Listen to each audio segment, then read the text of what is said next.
Today I fucked up by crashing my car. Today's my 21st birthday. I know 2020 has been a tough year for nearly everyone, but I'm just at the point now where I just feel so completely helpless. On Friday I booked the day off work and I went to visit my mother halfway across the country. She's just started chemo for her cancer she was diagnosed with earlier this year. Obviously I was very careful hygiene wise. Luckily she's not on death's door as it was caught early and following surgery to remove a tumor. The chemo is to give her the best chance that it never comes back. I then headed back on Saturday and on the way back essentially I lost control of the car going over a large amount of water in the road and I have wrecked my car and ended up going to the hospital for my injuries. I've got nobody to blame but myself. I've never in my life really been a happy person. I'm not entirely sure why, but this seems to have tipped the scales from a bad year to easily the worst year of my life. My birthday has really hammered it home today that I'm just so sad and alone. The reason I've been able to be successful in my short career so far has ultimately been down to the fact that I've had a nice car on the drive and I've got no choice but to work to keep it that way. Now I've blown that I just don't think I've got a reason to live anymore.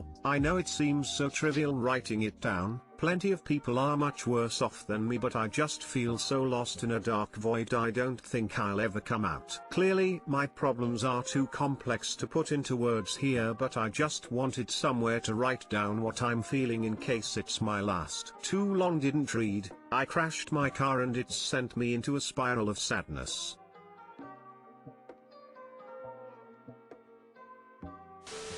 You survived a car wreck, and your mother seems to be kicking cancer's ass. All about perspective. What do we say to death? Not today. Sorts. Sorry to hear about the car crash and just the horrible year in general. I'm open to talking if you need someone to talk to. Can get through this. Hey, you will get past this and you do have a reason to live. Keep going please. I've been there and I'm actually currently there, struggling to see the reason to keep living. But we got this my dude, it's gonna be okay and you got a whole group of internet strangers to talk to if you need us. My Discord is bluebales number 7928 if you'd rather talk there.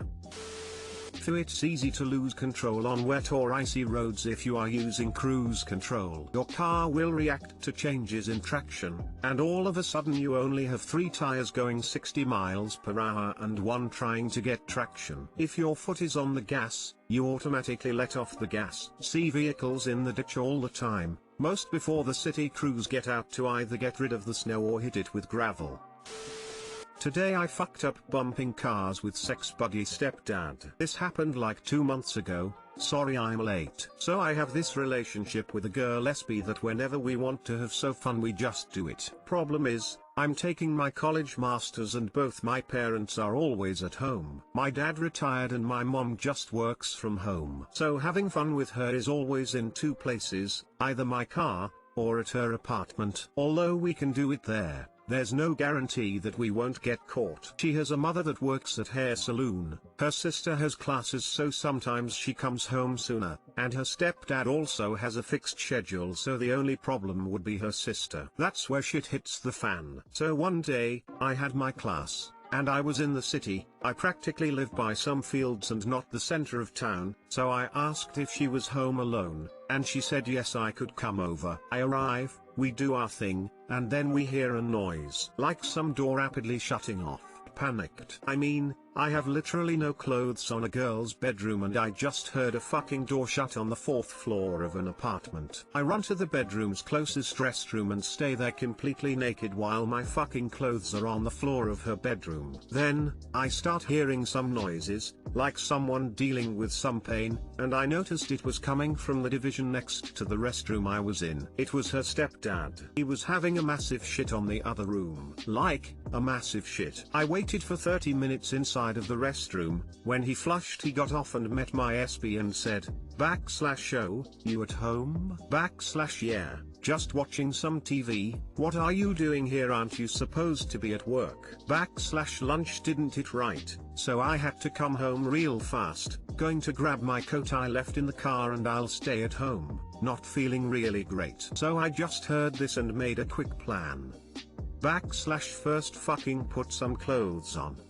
/leave and wait at the main stairs, on another floor, that connects the garage to all the floors.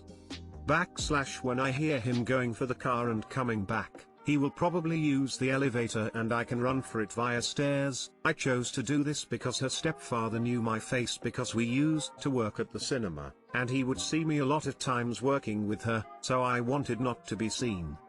And it all went according to plan. All but the human part of me having an anxiety attack didn't let me focus enough to see there was a car behind me on the shared garage. I just bumped into a car, and I started stressing even more, because now I probably have to deal with the fact that I have to pay for damage because I was too nervous to check my surroundings and bumped into a goddamn car. I leave my car, and look at it. Thankfully, because I was just taking my car off the parking space, I was just really slow, so there was no visible damage at the time. Trust me, the paint only got like blurry and I slid my finger through it and apparently it was dust from my car that got into that car. On the same day, me and SB switched messages, and she said I forgot my watch at her apartment, but she was going to grab some dinner with her family, so she could hand it over to me. I had some things planned for that night, so I said, "You don't need, I'll swing by your place tomorrow and I'll get it." She said, "Oh, alright." She was already off the house, but no problem. On the day after, I went there,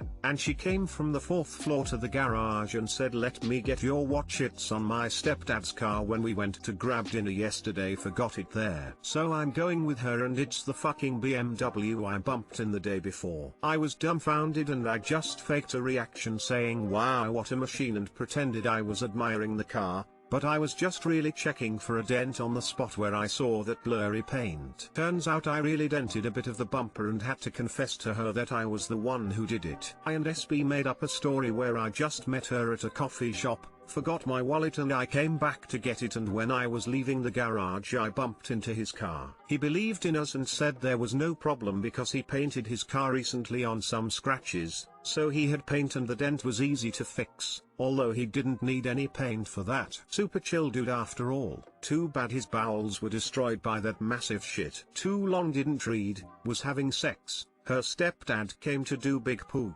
ran to not get caught, bump into his car with my car, left a dent, had to confess, and stepdad took care of everything like a cool guy he is. The title oversold the story. I was expecting some real weird shit. Props to the stepdad, thumbs up. I still feel bad he shat for 30 minutes, that must be painful at some point. The title of this had "Assuming you were screwing your stepdad." Now imagine you hadn't confessed. You accidentally passed a test of your own making. That's why stepdad is cool about it. True you. With sex buddy stepdad. Ons could have made all the difference here. Today I fucked up by not using a carrier bag. This all started on Saturday. I was out and about and remembered we needed milk. This was not a planned trip and had not brought a shopping bag with me, but my handbag is big enough so I didn't have to shell out 5p for a carrier bag. I should have got a carrier bag, screw the planet, because when I got home I discovered the milk had leaked all over my switch. The switch I had just shoved in my bag with nothing more than a screen protector to shield it from damage. I wiped it down and left it to dry for 3 days before trying to turn it on. After turning it on I got the blue screen of death. Have tried to do a hard restart but now it won't turn on at all. It's definitely dead. The stupidest thing is I haven't even finished paying for it. I have one last payment. I really should have got a carrier bag. Too long didn't read. Put milk in the same bag as my unprotected switch, which is now broken, but I still need to pay for it. If it makes you feel any better, I recently bought an iPhone 12 Pro at the start of this year, complete with a bulky heavy-duty phone case and a glass screen protector. I'm really clumsy. Not even 3 months later, my whole screen got fucked. The cracks were everywhere and I couldn't even use my front camera because of how bad the blur was. There was a crack in the middle of the cam. I take off the protector and my actual screen had all the cracks than my screen protector that only had like one crack. On top of my $2,000 bill, I had to pay $700 on top to get my phone screen replaced. Now I invested in an OtterBox life-proof case and I get roasted on a daily from all my mates. An amused face. Oh my goodness, that's awful. Yay, let's share our pain. Hoping the OtterBox does the job. Thanks for making me feel better. Well, very sorry to hear that. Made a similar mistake with my phone a while back. Luckily though it was a cheap prepaid. Hopefully things start to look up for you. Thank you. It's such a silly to happen. Honestly, I'm more upset about losing 1/3 of the milk. Now I have to go out and get more.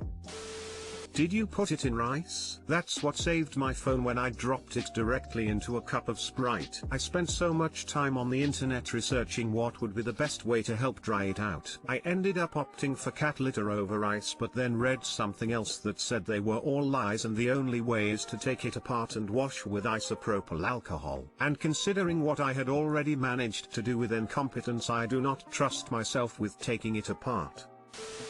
I'm so sorry, but I smiled. I really am happy some good can come out of my idiocy. Mega ouch, sorry to hear about your Switch getting fried. For some reason liquids always find a way into electronics. Best to keep them separate or at least have the electronics in its own waterproof container. I know, I'm usually so careful, but that day was just not a smart day for me.